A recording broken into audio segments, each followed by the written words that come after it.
You talk about the importance of your partners. Who are some of your partners in your mission, and how do you work with them?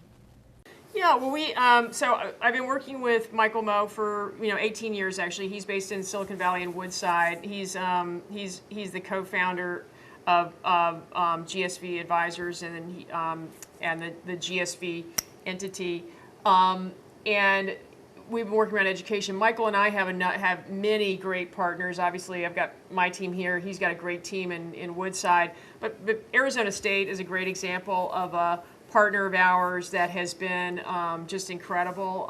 We were fortunate, and back to it's better to sometimes be lucky than good. It's Michael joined a committee at Arizona. Neither one of us had any natural affiliation with ASU.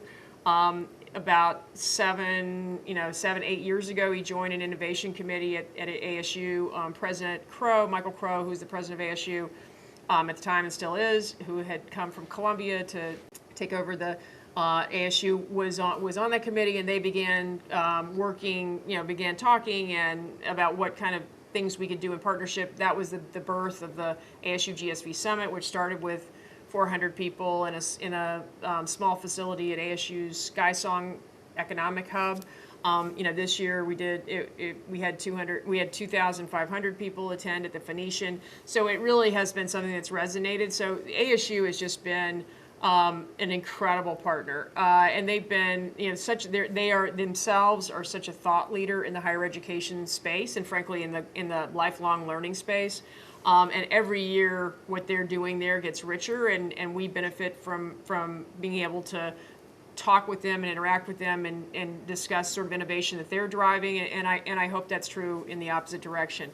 So they've been an amazing partner. We have others and that's the beauty of the education space, and actually the summit we do with ASU is what we love about it, and I think what we're most proud about is that we are able to draw together what we like to call a strange cocktail of people. So it's not just an investor conference. There are investors there, but there are 300 entrepreneurial companies there, and then there are all the major foundations who care passionately about transforming educational outcomes for all.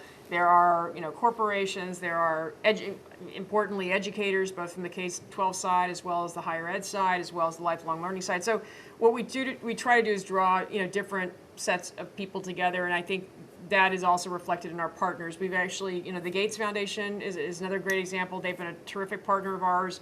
We've worked with them on a research basis, as they've kind of evaluated how they make an impact from a philanthropic investor perspective. We've been very fortunate to have them ask us to help them a couple of times in that regard, with some thought, some of their thought leadership. And then they've been a great partner for us on our summit, where they help us bring finance. This last year, the Gates Foundation and the Walton Foundation helped us bring 150 of the most innovative principals and superintendents from all across the country to convene at this event. So we've got some really incredible partners in those kinds of people, and I think the nice thing about education that we can keep going. We've got great partners on the investor side. There's think of a guy, Ryan Craig, who runs a group called University Ventures, who's been a terrific partner of ours, focuses on the higher ed market.